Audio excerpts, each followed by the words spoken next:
마태복음 16장 1절로 4절입니다. 마태복음 16장 1절로 4절입니다.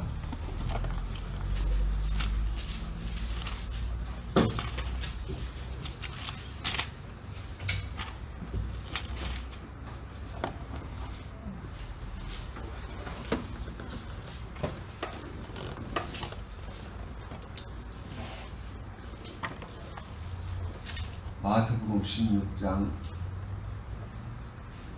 1절로 4절 합독하시겠습니다. 바리새인과 사두개인들이 와서 예수를 시험하여 하늘로부터 오는 표적 보이기를 청하니 예수께서 대답하여 이르시되 너희가 저녁에 하늘이 붉으면 날이 좋겠다 하고 하늘에 아침에 하늘이 붉고 흐리면 오늘은 날이 곱겠다 하나니 너희가 날씨는 분별할 줄 알면서 시대의 표적은 분별할 수 없느냐. 악하고 음란한 세대가 표적을 구하나 요나의 표적밖에는 보여줄 표적이 없느니라 하시고 그들을 떠나 가시니라.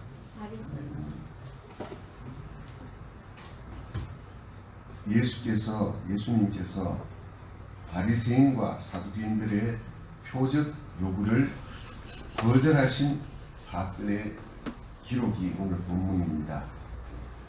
이 시간은 표적 요구를 거절하심이라는 제목으로 본문을 상고하고자 합니다. 우리는 성경에서 바리새인과 사두개인들을 예수님의 질책을 통해서 많이 읽었기 때문에 바리새인, 사두개인 하면 우리보다 심성이 교만하고 악하며 그 동기나 그 삶이 철저하게 왜곡되었을 것으로 생각하기 쉽습니다. 그러나 바리새인 이라는 바리새파가 발생하게 된 배경은 이스라엘이 아시리아와 바빌로니아의 포로로 잡혀가게 되고 예루살렘 성전이 회파된 그 역사적인 사건 앞에서 자신들이 하나님의 율법을 버렸다는 자각, 하나님의 율법을 바로 지키겠다는 그 열성에서 출발하였다는 사실도 우리가 기억해야 합니다. 사두개인은 하나님의 말씀 외에는 아무런 기준이 없다는 생각으로 또한 출발이 되었습니다. 그들은 하나님의 말씀을 준수하고자 하는 옳은 동기에서 출발하였으며 사실 우리 신약 성경의 큰 부분을 기록한 바울 역시도 바리새파 출신이었습니다. 예수님의 시체를 자기 세무듬에 장사한 아리마대 사람 요셉 또한 바리새인이었습니다. 우리가 성경을 읽고 하나님의 말씀대로 살고자 한다는 열심과 동기가 너무나 중요한 것이지만 우리의 삶 또한 이처럼 예수님의 평가에 따른다면 오늘 사전 말씀 악하고 음란한 세대가 될 수밖에 없는 존재라는 사실을 우리는 명심하지 않으면 우리 또한 하나님의 말씀을 준수한다고 하면서 외인들로부터 소위 계독이라는 평가를 받아 마땅할 수밖에 없는 존재들입니다. 창세기 4장 7절을 보면 하나님께서 가인이 회개하고 바로 서기를 원하시는 마음으로 네가 선을 행하면 어찌 낯을 들지 못하겠느냐. 선을 행하지 아니하면 죄가 문에 엎드려 있느니라. 죄가 너를 원하나 너는 죄를 다스릴지라 하는 말씀을 우리가 나의 말씀으로 받아야 합니다.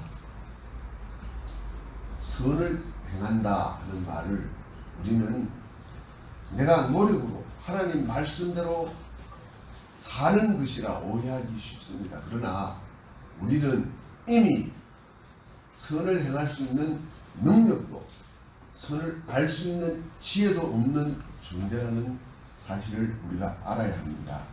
선은 하나님에게만 있습니다. 그래서 하나님만 바라고 하나님 뜻대로 살기를 전적으로 힘쓰지 아니하면 우리가 죄를 향하여 기울어져 있다는 사실, 그리고 여기 죄가 문에 엎드려 있다는 이 표현은 맹수가 사냥감을 노리고 몸을 잔뜩 웅크리고 있으면서 기회를 하나, 둘, 셋 하면서 기다리고 있는 그런 모습을 표현한 단어인데, 우리의 원수 사탄은 우리를 삼키려고 우는 사자와 같이 두루 다니면서 우리를 덮칠 기회를 기다리고 있다는 사실을 우리가 명심해야 하는 말씀입니다. 그러니까 우리는 경향이 이미 죄로 기울어져 있고 선을 행할 능력은 없으며 하나님의 말씀을 알 수도 없는 존재이고 사탄이 우리를 노리고 있는 상태라는 사실을 먼저 명심하지 않으면 우리 또한 죄를 향하여 갈 수밖에 없는 존재라는 사실입니다. 1절입니다.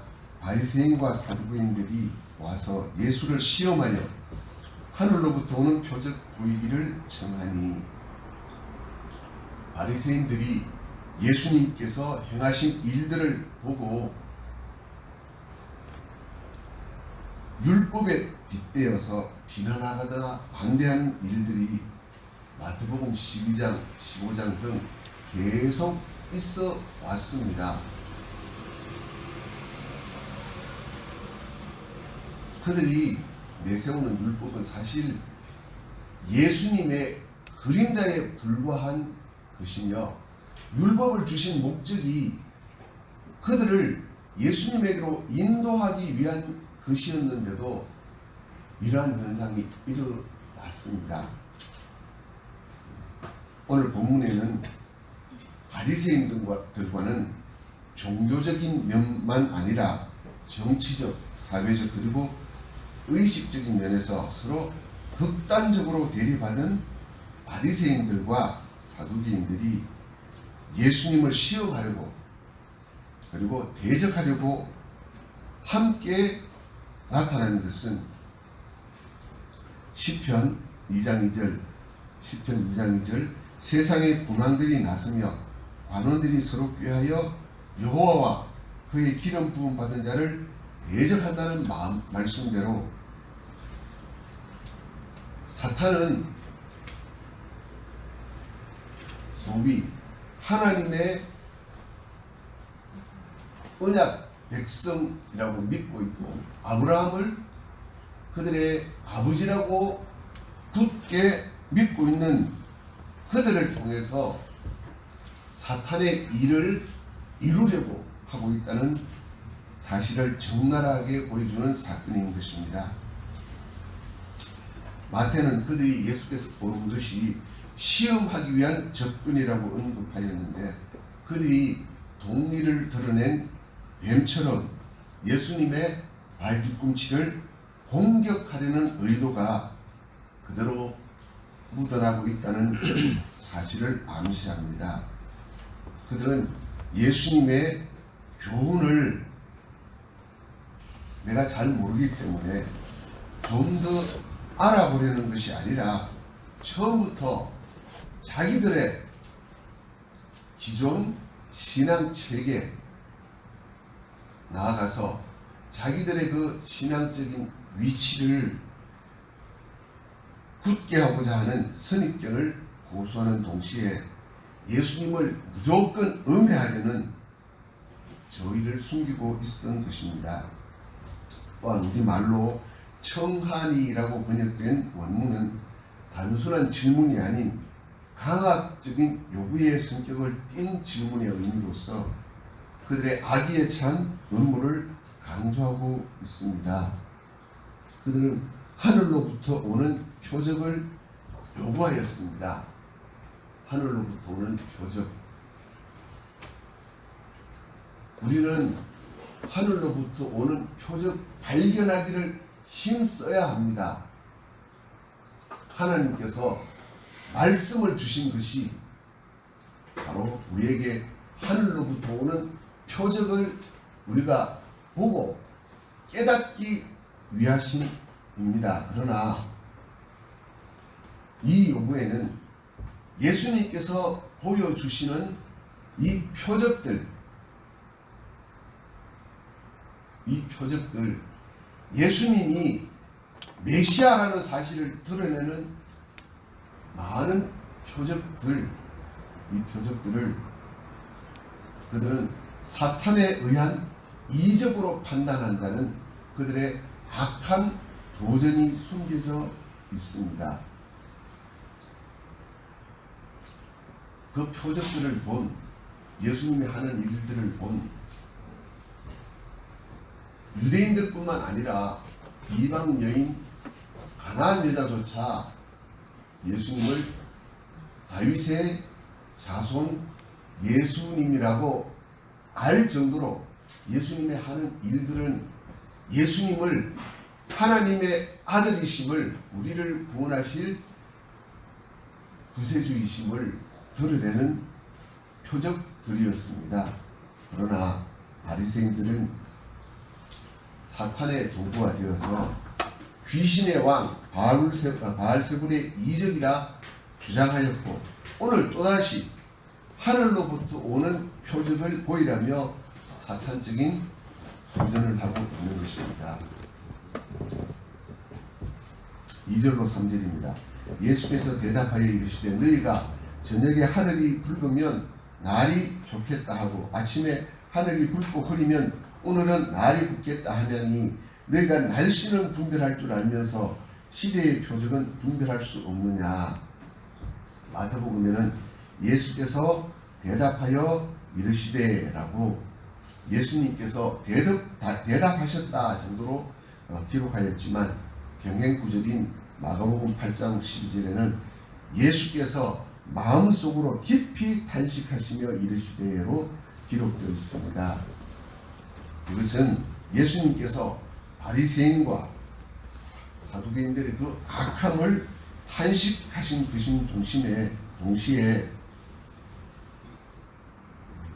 그들이 말하는 하늘로부터의 표적, 즉 하나님의 표적은 창조 이래로부터 계속되고 있으며 하나님의 구원 사역과 연결되어 있고, 이 모든 표적들이 그리스도 예수님을 가르치고 있으며 지금 그들이 말하는 하늘의 표적의 실체이신 예수님 앞에 그들이 있으면서도 그 표적을 깨닫지 못하고 있는 사실을 탄식하신 것입니다. 예수님의 답변을 살펴보겠습니다. 너희가 저녁에 하늘이 붉으면 날이 좋겠다 하고 아침에 하늘이 붉고 흐리면 오늘은 날이 붓겠다 하나니, 이처럼 저녁에 하늘이 붉으면 맑은 아침을 기대할 수 있는 것과 아침에 하늘이 붉고 흐리면 그날 종일 구전 날씨가 되는 것은 열대와 극지방을 제외하고는 지구상에서 거의 공통된 현상입니다. 인간들은 자연계의 현상들을 살펴 일기를 예측하며 살아왔는데 이를 크게 확대하여 보면 하나님의 일반 계시에 연결되어 있습니다. 하나님께서 창조하신 과정을 보면 철저하게 인간을 위한 계시로 이루어져 있음을 우리는 발견할 수 있습니다. 창세기 1장 5절을 보면 창조의 첫날 이미 빛과 어두움, 낮과 밤, 그리고 저녁과 아침이 분명히 있었습니다. 그러니까 첫날 이미 빛과 어두움, 낮과 밤, 아침과 저녁을 하나님께서 분명하게 창조하셨음을 보여줍니다. 그런데 창세기 1장 14절로 18절을 보면 하나님께서 넷째 날에 해, 달, 별, 광채들을 만드시고 그 광채들이 낮과 밤, 빛과 어둠을 주관하게 하셔서 그것들로 징조와 계절과 날과 해를 이루게 하셨다고 하였습니다. 이 구절의 징조와 본문의 표적이 물론 기록된 성경 원어는 히브리어와 헬라어이기 때문에 각각 다른 단어이지만 영어로는 사인, 토큰 등으로 같은 단어로 번역되는 같은 말이라는 사실에 유의할 필요가 있습니다. 이처럼 하나님께서 전체 지구보다 훨씬 크고 훨씬 많은 광채들을 지으신 것은 그것들을 통하여 사람들을 돕기 위하심이고, 그리고 그것들로 말미암아 빛이 땅에 비치는 것이나 낮과 밤이 나뉘도록 하시고 계절과 날과 해가 이루도록 하신 것이 인간이 그것들을 보고 밭갈이 할 때, 파종할 때, 추수할 때를 분간하고 또 그물을 내리고 그물을 걷어 올릴 때를 분간할 수 있도록 하신 뿐만 아니라 시편 19편 1절 말씀대로 하늘이 하나님의 영광을 선포하고 궁창이 그의 손으로 하신 일을 나타내는도다라고 노래한 다윗의 시와 같이 하나님과 하나님의 사랑을 알도록 하신 하나님의 일반 계시가 창조 넷째 날부터 오늘에 이르기까지 쉬지 않고 이루어져 오고 있음을 지적하시는 말씀인 것입니다. 이 하나님의 일반 계시를 받은 인간의 도리를 로마서 1장 18절로 20절은 이렇게 표현하고 있습니다. 하나님의 진노가 불의로 진리를 막는 사람들의 모든 경건하지 않음과 불의에 대하여 하늘로부터 나타나나니 이는 하나님을 알만한 것이 그들 속에 보임이라. 하나님이 이를 그들에게 보이셨느니라. 창세로부터 그의 보이지 아니하는 것들 곧 그의 영원하신 능력과 신성이 그가 만드신 만물에 분명히 보여 알려졌나니 그러므로 그들이 핑계하지 못할지니라. 그들이 지금 하늘로부터 오는 표적을 예수님에게 구하지만 예수님께서 이 말씀을 하신 것은 이미 하나님의 구원 계획, 그리스도 예수님을 알만한 것이 하나님의 특별 계시뿐만 아니라 일반 계시 속에도 들어있는데 그것을 보고 깨닫지 못하는 이유가 하나님의 계시가 부족해서가 아니라 그 원인이 다른 곳에 있음을 지적하고 있는 것입니다. 그들이 예수님을 거절하는 것은 예수님께서 보이신 표적이 부족해서가 아니라 요한복음 3장 20절 말씀대로 빛을 미워하기 때문에 빛으로 오지 않는 것일 뿐입니다.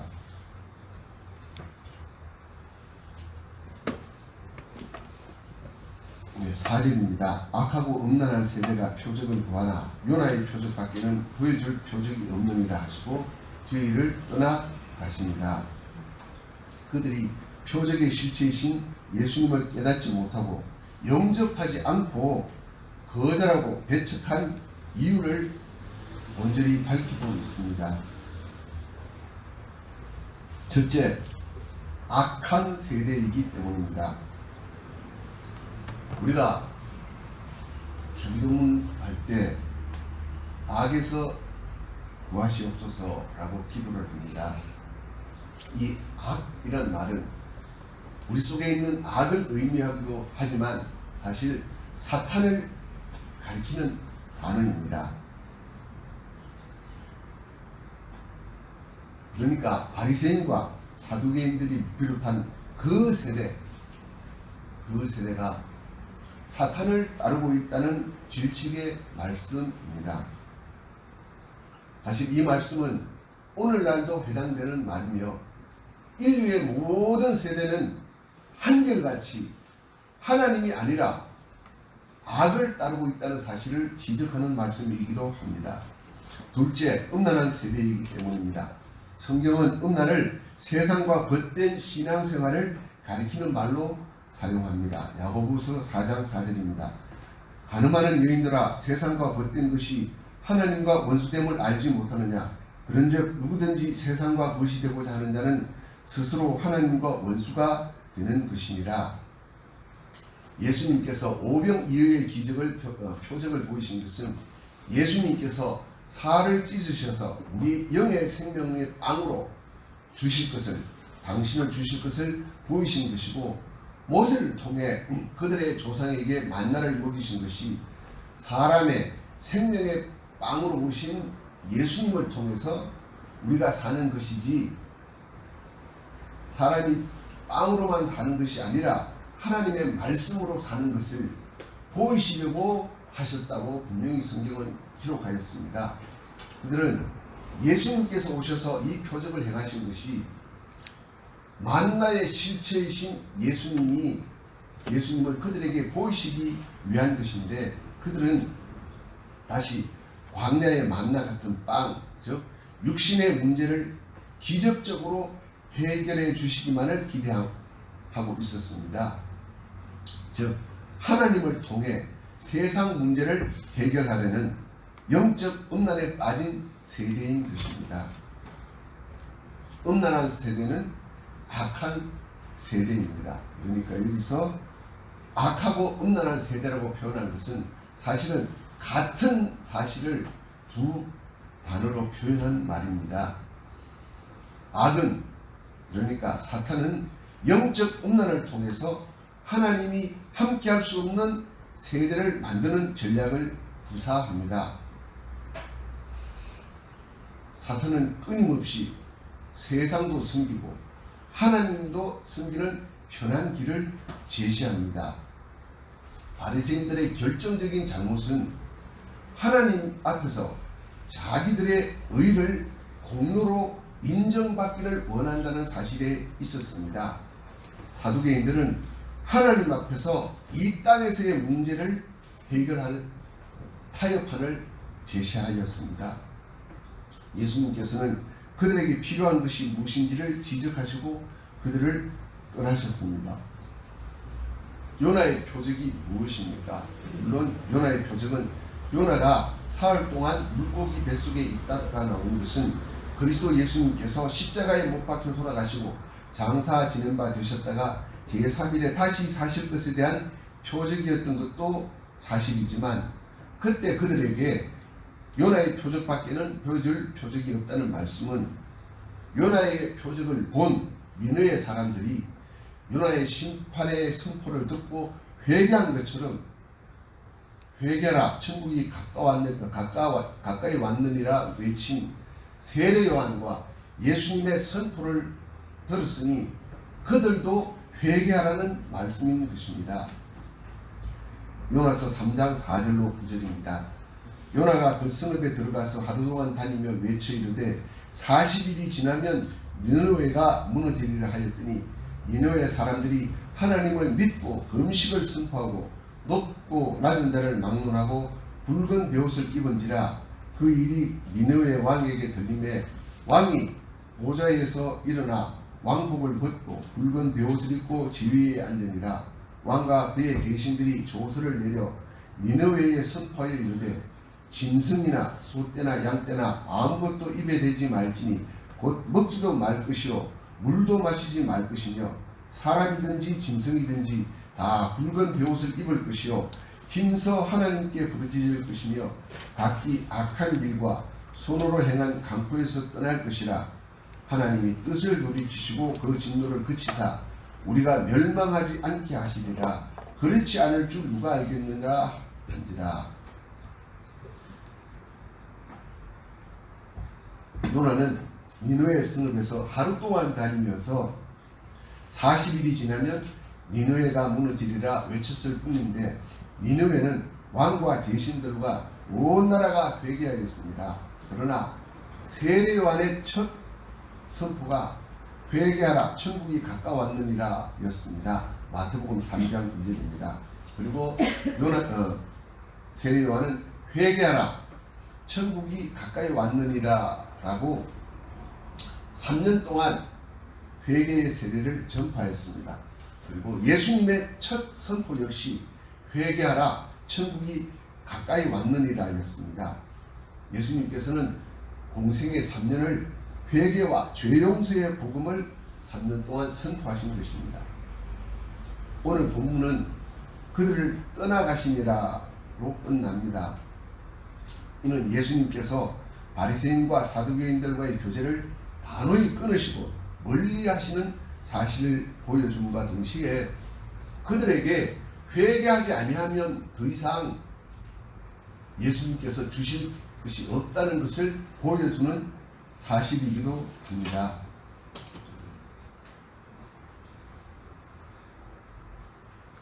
예수님께서 공생애 동안 죄인들을 찾아가셔서 가르치셨지만 그들이 끝내 거절할 때는 곧 그들을 떠나시곤 하셨습니다.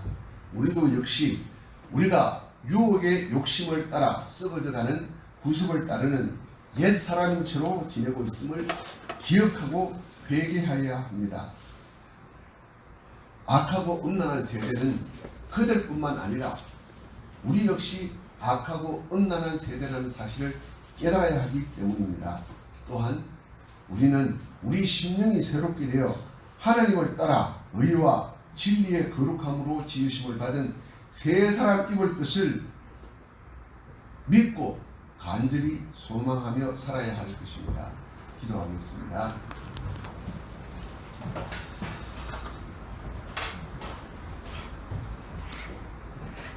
아버지 하나님, 요나의 회개 선포를 듣고 온 니느웨 성읍이 회개하였는데 우리는 예수님의 회개와 용서의 복음을 듣고 하나님의 자녀가 되었음에도 하나님의 자녀라는 사실에 가려서 우리가 지금 악하고 음란한 세대라는 사실을 잊고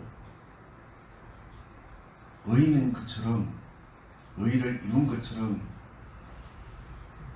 나보다 남을 비판하고 내 눈 속에 있는 들보는 그대로 둔 채 형제의 눈 속에 있는 티끌을 비판하기 바쁜 그야말로 악하고 음란한 상태에 있다는 사실을 기억하게 하여 주옵소서. 예수님 이름으로 기도합니다. 네.